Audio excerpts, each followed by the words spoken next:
Programme में एक बार फिर खुशामदीद। बात हो रही थी कि इस असम्बली को मज़ीद तोसी दी जा सकती है या नहीं, इसका आइनी और कानूनी पहलू पे भी बात करेंगे। और ओवरऑल इस वक्त एक डायलॉग की ज़रूरत थी और हम देख रहे हैं कि खान साहब असम्बलियों में वापसी की तैयारी कर रहे थे और हुकूमत ने बड़ा सरप्राइज़ दिया और अब ये मामला थोड़ा सा और पेचीदा हो गया। नवीद आमिर जीवा साहब, मामला चूँकि थोड़े से बेहतरी की तरफ जाना शुरू हो रहे थे, लग रहा था इस्तीफ़े मंजूर हुए और अब सियासी शिद्दत पसंदी में मज़ीद इजाफा हो गया। आपको लगता नहीं है कि इस वक्त ज़रूरी था कि हम थोड़ा सा डायलॉग की तरफ जाते ताकि मुल्क के वसी तर मफाद में चीज़ें बेहतर होती? जो ब्रेक से पहले भी आपसे बात हो रही थी कि डायलॉग हो सकें, और डायलॉग ज़ाहिर है इसी सूरत में होंगे कि तमाम स्टेक होल्डर्स एक फ्लोर पे जमा हों। तो अब तो इस्तीफ़े मंजूर होने के बाद माहौल ही चेंज हो गया। जीवा साहब, जीवा साहब को आवाज़ नहीं आ रही। यासीन आज़ाद साहब, सुन पा रहे हैं आप मुझे? जी जी। अच्छा, यासीन साहब, चूँकि मामला जो है, एक तो प्रोग्राम में खुशामदीद कहते हैं ऑफिशियली आपको, और दूसरा चूँकि जब तहरीक अदम एतमाद आई थी उस वक्त भी आपका मौक़िफ़ बड़ा दो टोक था, और आज भी अभी आपकी तमाम लीडरशिप है, यानी पीडीएम की और मुस्लिम लीग नून की भी, सब ये कहते थे कि खान साहब को असम्बलियों में आना चाहिए।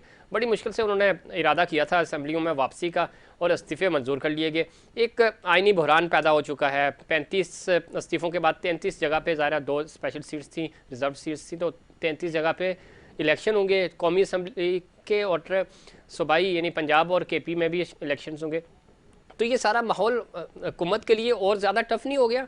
बेहतर था कि थोड़ा सा खान साहब को आने दिया जाता, एक तो मुद्दत भी पूरी हो जाती और उसके बाद सब स्टेक होल्डर्स मिलकर फैसला करते। यासीन साहब, देखें, खान साहब सियासी तौर पे दाव खेल कर रहे हैं जी। आपका क्या ख्याल है कि वो हमारे साथ जो कुछ करते रहे हैं हम खामोश उसका तमाशा देखते रहे? तो सियासत में तो ऐसा मुमकिन नहीं है। ठीक। सवाल ये पैदा होता है कि अगर आपको पार्लियामेंट के अंदर वापस जाना ही था और आप कौमी असम्बली में जाने के लिए तैयार थे, जबकि आप कहते हैं कि हमने इस्तीफे दे दिए, तो फिर आपको पंजाब गवर्नमेंट या केपीके की गवर्नमेंट तोड़ने की क्या जरूरत थी? राइट। तो आप तो जा रहे थे पार्लियामेंट के अंदर एक खेल खेलने के लिए कि शहबाज शरीफ से कहा जाए कि एतमाद का वोट लो जी। तो एतमाद के वोट पूरे होते हैं या नहीं पूरे होते, वो देखने के लिए जा रहे थे। ठीक है। तो आपने पंजाब में भी चाल चली, केपीके में भी चाल चली, रातों रात आपने पंजाब में जो चीफ मिनिस्टर है उसने जो एतमाद का वोट लिया, और एतमाद का वोट लेने के बाद एक आदमी की खुशनुदी की भी उठा के पूरी सूबाई असम्बली को तोड़ दिया। ठीक। तो 12 करोड़ आवाम के जो मैंडेट का आपने तमाशा उड़ाया, वो कहाँ जाएगा मामला? इसी तरह केपीके में आपने हुकूमत तोड़ी, असम्बली को डिजॉल्व कर दिया, और इधर आप कहते हैं कि हम जो है ना मरकज में जाने के लिए तैयार हैं। तो ये तरीका का तो नहीं होता ना कि आप दाव पे दाव खेलें और दूसरी पार्टी आपको तमाशा देखती रहे। यासर, बिल्कुल आप जो बात करने बजाय है इसमें कोई इसमें दो राय हो नहीं सकती, लेकिन ओवरऑल जब हम बात करते हैं तो इस पूरे अमल से जहां खान साहब टेक्निकली हुकूमत को नीचे लाना चाह रहे हैं, गिराना चाह रहे हैं, वहाँ ज़ाहिर है 35 इस्तीफ़े मंजूर करने के बाद हुकूमत ने भी पाकिस्तान तहरीक इंसाफ पे प्रेशर बिल्ड करने की कोशिश की, और ये इस चीज़ का नुकसान खुद हुकूमत को भी हो रहा है ना। अभी माशी तौर पे आप खुद आपके सामने हैं एदाद शुमार, और इन हालात में तकरीबन पूरा मुल्क इलेक्शन में चला जाएगा, और कराची के इलेक्शंस जहां आप खुद रहते हैं यहाँ पे 3 दिन हो गए वो रिजल्ट कंपाइल नहीं हो रहे, और जमात इस्लामी आज पूरे पाकिस्तान में एहतजाज कर रही है। तो ये अगले 3-4-6 महीने तो मजीद गंभीर हो जाएंगे, खुदा न खास्ता कोई बड़ा नुकसान ना हो जाए। देखें, मैं तो आपके प्रोग्राम में और बाकी प्रोग्रामों में भी पर्सन ये बात कहता रहा कि पाकिस्तान की सियासी जमातें बाशमूल मेरी जमात के, जी, क्या इनके लिए ये ज़रूरी नहीं कि पाकिस्तान को माशी बदहाली से निकालने के लिए अपना रोल प्ले करें? इनके नज़दीक इलेक्शन ज़्यादा इम्पोर्टेंट है, लेकिन पाकिस्तान माशी तौर पर तबाह बर्बाद हो जाए उसकी इनको कोई परवाह नहीं है। मैं तमाम पार्टियों की बात करता हूँ, एक ठीक। की नहीं बात जी, करता, बिल्कुल ठीक है। क्योंकि ये मुल्क है तो फिर हम हैं।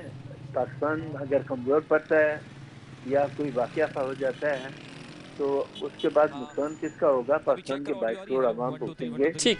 ये जो बड़े बड़े लोग हैं ये नहीं भुगतेंगे। नहीं भुगते या आप सब। असम्बली का आपकी मौजूदगी का फ़ायदा उठाते हुए इसमें हमने देखा था पिछले दिन थोड़ी सी कोशिशें हुई थी और बड़ा चीज़ें बेहतर हो गई थी। खान साहब ने धरना कॉल ऑफ कर दिया था, पिंडी से वो वापस चले गए थे, फिर उन्होंने असम्बलियाँ तहलील करने के वाले से भी कोई बातचीत चल रही थी, फिर मामला पीछे हट गए, रुक गए। डायलॉग तो ज़ाहिर है दरवाजे बंद नहीं होने चाहिए। आइनी फोरम ज़ाहिर है एक वकील होने के नाते और बहुत बड़े सीनियर कानूनदान है, इसमें अदलिया कोई अपना रोल अदा कर सकती है? इस वक्त कौन सा ऐसा इदारा है? ज़रा एस्टैब्लिशमेंट कह रही है हम पीछे हट गए हैं, ये सियासतदानों ने खुद फैसले करने, सियासतदान जो देखें, है वो गलत फैसले कर रहे हैं इस वक्त, तो उसका फ़ायदा अल्टीमेटली नहीं पार्टीज़ को तो नहीं हो सकता है, मुल्क को नहीं है। देखें, पहली बात यह है कि जो पार्लियामेंट है वो वाहिद अदारा है जो इस मुल्क के लिए कानून साजी करता है। राइट सर, कानून साजी की जिम्मेदारी पार्लियामेंट की है। जी अब आप सहारा लेते हैं अदलिया का या एस्टेब्लिशमेंट का। आप एस्टेब्लिशमेंट की अगर आप कहते हैं वो गैर जानबदार हो गए, बीच में नहीं आने चाहते, तो वो अलग बात है। जी अदलिया जो है वो डायरेक्ट इंटरफेयर तो नहीं करेगी, लेकिन अदलिया वक्तन फक्तन जब कोई केस उनके सामने जाएगा तो फैसला तो कोई भी कर सकेंगे, लेकिन फैसला वही होगा जो कानून और आइन कहता है हमारा। ठीक। कानून और आइन से हटकर तो आप बात नहीं कर सकते।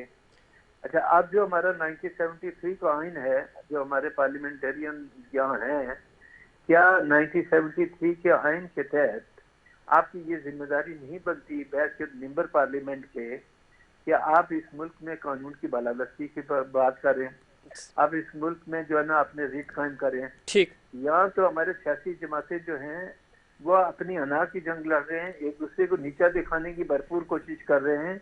उनको इस बात की परवाह ही नहीं है कि पाकिस्तान किधर जा रहा है। ठीक, यस सर, बिल्कुल ठीक कह रहे हैं। इस वक्त अना की जंग लड़ रही है पॉलिटिकल पार्टीज, कोई शक नहीं, तमाम पॉलिटिकल स्टेक होल्डर, और मुल्क की बका की जंग कौन लड़ेगा ये समझ नहीं आ रहा इस पूरे अमल में। सिमी बुखारी साहिबा गुफ्तगू आप सुन रही थी, यासीन आज़ाद साहब वजह फरमा रहे, वो शायद मुस्लिम लीग नून में बहुत कम लोग हैं ऐसे जो अपनी पार्टी पे भी तनकीद करते हैं, और जब जहाँ राइट बात होती है, मौक़िफ़ होता है, उसके ऊपर डट भी जाते हैं।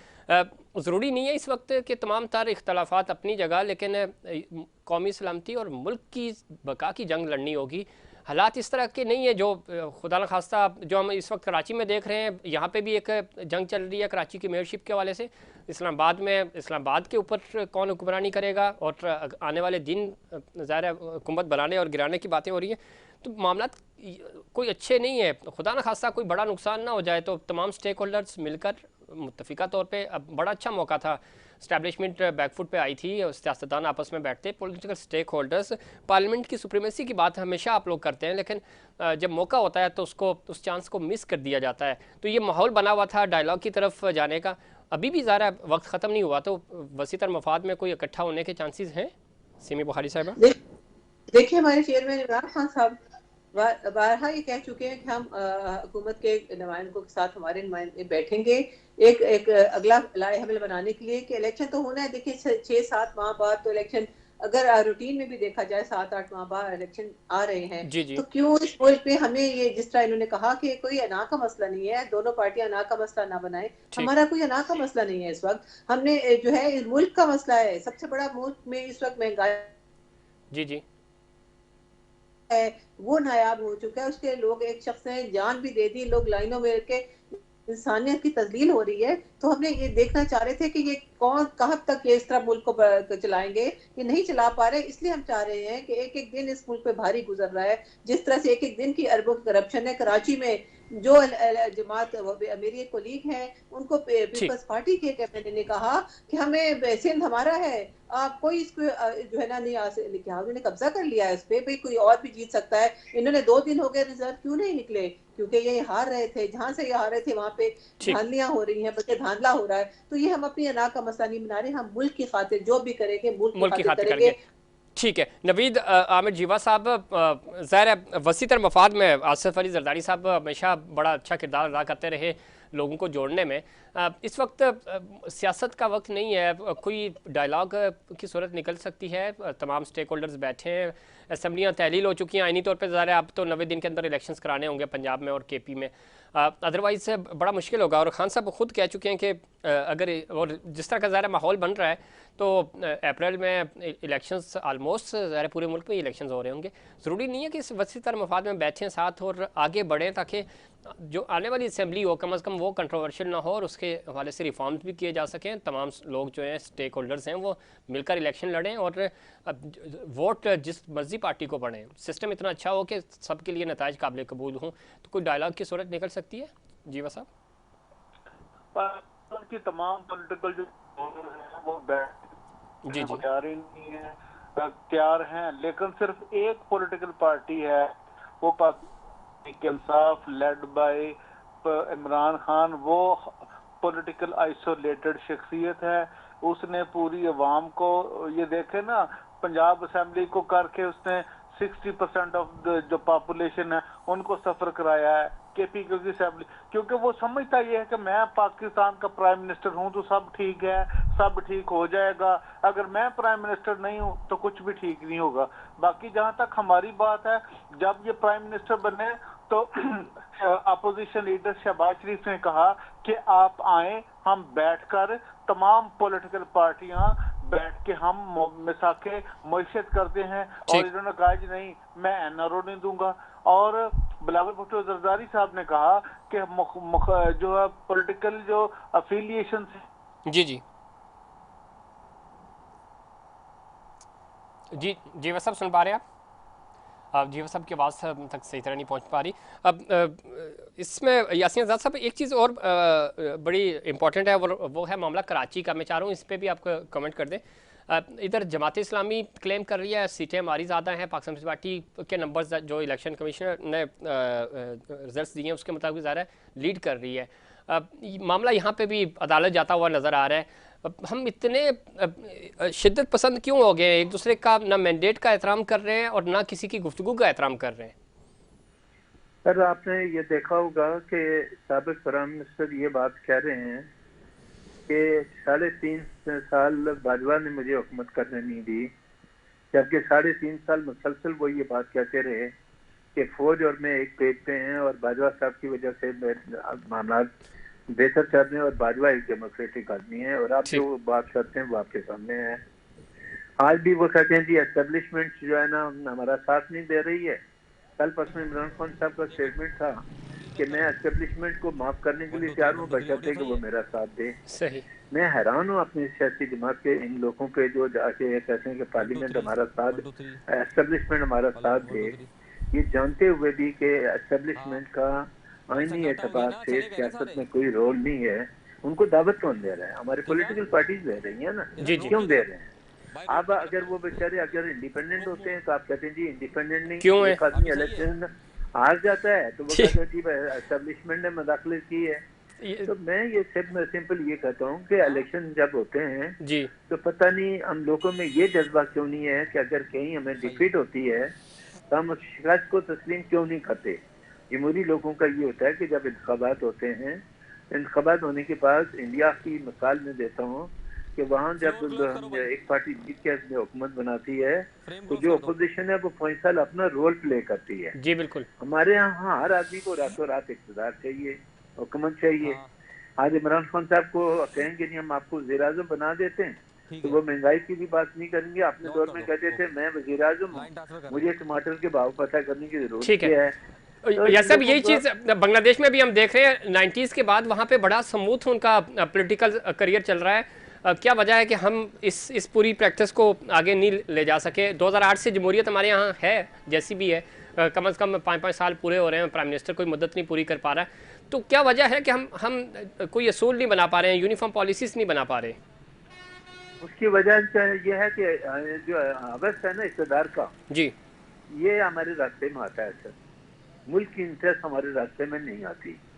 आप अगर ये सोच लें कि आए हम सारे मिलकर पाकिस्तान को बेहतर तरीके से चला लें, तो मेरे नजदीक पार्लियामेंट से बढ़कर कौन सा इदारा है? पार्लियामेंट ही सुपीरियर है सर, इसमें कोई शक नहीं। आईनी तौर पे भी, आईनी एतबार से भी। सिमी बुखारी साहब आपका भी आखिरी कमेंट चाहूँगा कि हम डायलॉग की तरफ और अपने इदारे यानी पार्लियामेंट को मजबूत बनाने की कोशिश क्यों नहीं कर रहे, और हम थर्ड पार्टी से क्यों फेवर लेते हैं, चाहे वो अदलिया हो, चाहे वो इस्टेब्लिशमेंट हो, या कोई भी पाकिस्तान का दूसरा तीसरा इदारा हो। सबसे सुपीरियर तो ज़्यादा चीफ एग्जीक्यूटिव तो प्राइम मिनिस्टर है, पार्लियामेंट है। जी अफसोस, एक ये अफसोस का मकाम है कि पार्लियामेंट ने कभी सही तरीके से अपने जो है रोल प्ले नहीं किया। उन्होंने दूसरे इदारों की तरफ देखा, उनमें जो है ना मुदाखलत की गई, जिसकी वजह से फैसले गलत फैसले आते चले गए। और बारहा कभी इसमें आपने देखा एस्टेब्लिशमेंट का रोल क्या था, अदलिया का क्या रोल था, यही बहस चलती रही कौन सुप्रीम है, और हम इसी तरह इसी में उलझे रहे। हम यही चाहते हैं इस सिस्टम को चेंज करने के लिए तहरीक इंसाफ ये एक जंग लड़ रही है कि इंसाफ शफाफ इलेक्शन हो और एक जो भी पार्टी आए 2/3 मेजोरिटी से आए और जुडिशियल रिफॉर्म्स, इलेक्टोरल रिफॉर्म सब पार्लियामेंट के थ्रू हों। पार्लियामेंट के थ्रू। बहुत शुक्रिया आप तीनों मेहमानों का। प्रोग्राम का वक्त ख़त्म हुआ और आप तीनों मेहमानों का शुक्रिया। इसमें कोई शक नहीं, जब हम पार्लियामेंट की बात करते हैं, उसकी बालादस्ती की बात करते हैं, तो उसके लिए ज़रूरी यह है कि तमाम स्टेक होल्डर जो हैं वो मिलकर अपने मुस्तकबिल का फ़ैसला करें। और ज़ाहिर पार्लियामेंट सुपीरियर है, उसकी सुप्रीमेसी की जंग जो है वो पार्लियामेंट ही को लड़नी है। अगर आप अपने फ़ैसले किसी दूसरे को देंगे तो उस फैसले के ऊपर ज़ाहिर थर्ड पार्टी जब कोई फ़ैसला सुनाती है तो आपको तहफ़्फ़ुज़ात होते हैं और बाद में कंट्रोवर्शियल हो जाती हैं चीज़ें। तो उसको बेहतर बनाने के लिए ज़रूरी है कि आप तमाम स्टेक होल्डर्स मिलकर बात करें। नाज़रीन, प्रोग्राम के आखिर पे बात करेंगे कराची की। कराची में इस वक्त चूँकि खुदा करके इलेक्शंस हुए, बलदियाती इंतखाबात, और बलदियाती इंतखाबात तो हुए जैसे तैसे, उसके बाद नताइज का जो मामला था वो मज़ीद गंभीर बन गया कराची के मसाइल की तरह। और इस वक्त जमात इस्लामी कह रही है नंबर 1 हम हैं, पाकिस्तान पीपल्स पार्टी क्लेम कर रही है, जो कि ऑफिशियल सरकारी रिजल्ट्स आए हैं उसके मुताबिक पाकिस्तान पीपल्स पार्टी लीड कर रही है।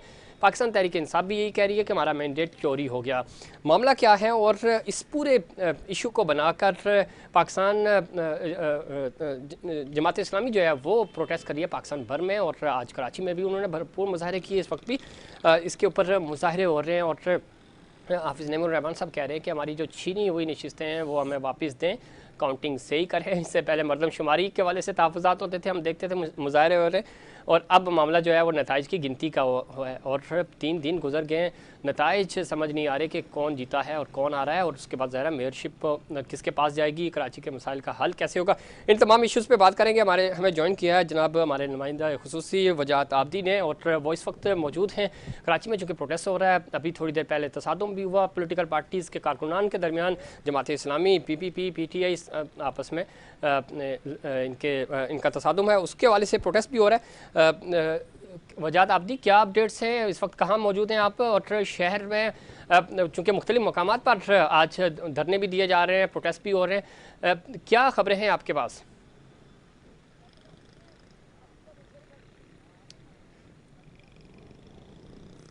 जी ज़फ़ीर, मैं आपको बताता चलूँ, मैं इस वक्त मेन यूनिवर्सिटी रोड के ऊपर मौजूद हूँ, जहाँ पे उर्दू यूनिवर्सिटी है जिसको DRO ऑफिस बनाया गया था। यहाँ पे जमात इस्लामी की जानिब से एक एहतजाज किया जा रहा है, जिसके अंदर जमात इस्लामी का एक मौक़िफ़ है कि हमारे रिज़ल्ट को तब्दील किया गया है, जबकि हमारे पास फॉर्म 11 और 12 मौजूद है, जिसके अंदर जमात इस्लामी कामयाब हो चुकी है। इसके अलावा अगर बात की जाए तो हाफिज़ नईमुर रहमान की जानिब से एक इल्ज़ाम लगाया गया कराची भर के अंदर 11 से ज़ायद यूनियन काउंसिल्स के रिजल्ट को तब्दील किया गया है, जिसके बाद देखने में आया कि कल जमात इस्लामी ने पहले वेस्ट के दफ्तर के ऊपर DRO ऑफिस के ऊपर एहतजाज किया, उसके बाद आज शहर भर के मुख्तलिफ इलाकों में जमात इस्लामी और फिर PTI की जानिब से भी एहतजाज का आगाज़ कर दिया गया था।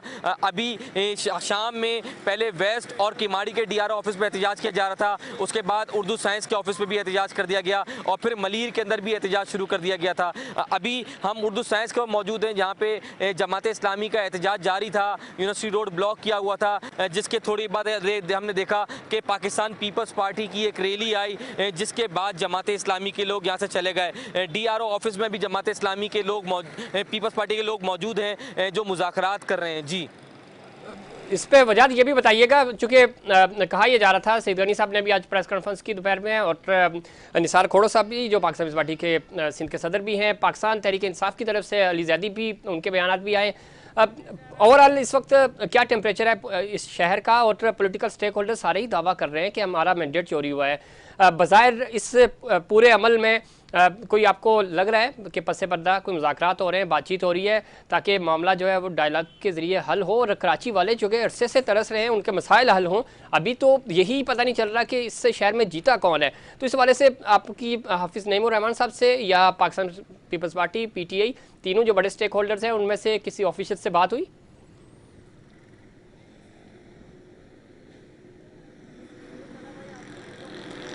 देखिए ज़फ़ीर, मैं आपको बताता चलूँ, इस शहर में बल्दियाती इलेक्शन के दौरान सबसे बड़ी कराची की जमात मुत्तहिदा कौमी पाकिस्तान ने बाइकआउट किया, जिसके बाद इस शहर में इलेक्शन के रोज़ हमने कवरेज की तो हमने देखा कि शहर में वोटर टर्नआउट भी बहुत कम था, जिसके बाद इस कराची में सबसे बड़ी सीटों की तादाद पाकिस्तान पीपल्स पार्टी ने ली, जिनको 93 सीटें मिल चुकी हैं सरकारी तौर पर ये रिज़ल्ट है, जिसके बाद जमात इस्लामी ने 84 और पीटीआई ने 45 के करीब सीटें ली हैं। अगर बात की जाए जमात इस्लामी की, तो जमात इस्लामी के हाफिज़ नईमुर रहमान का कहना था कि पीपल्स पार्टी की जानिब से वज़ीर आला सिंध ने हमें फ़ोन किया और एक रोज़ कबल मुबारकबाद दी कि आपने शहर में सबसे ज़्यादा सीटें ली हैं, जिसके बाद हमने उनसे कहा कि आप सबसे पहले रिजल्ट को दुरुस्त कराया जाए, धांधली ज़िदा जो रिजल्ट तब्दील किए गए वो सेट कराया जाए, उसके बाद हम आपसे बात करने के लिए तैयार हैं सब। जिसके बाद देखने में आया कि शहर में 1-2 यूनियन काउंसिल के रिजल्ट एक बार फिर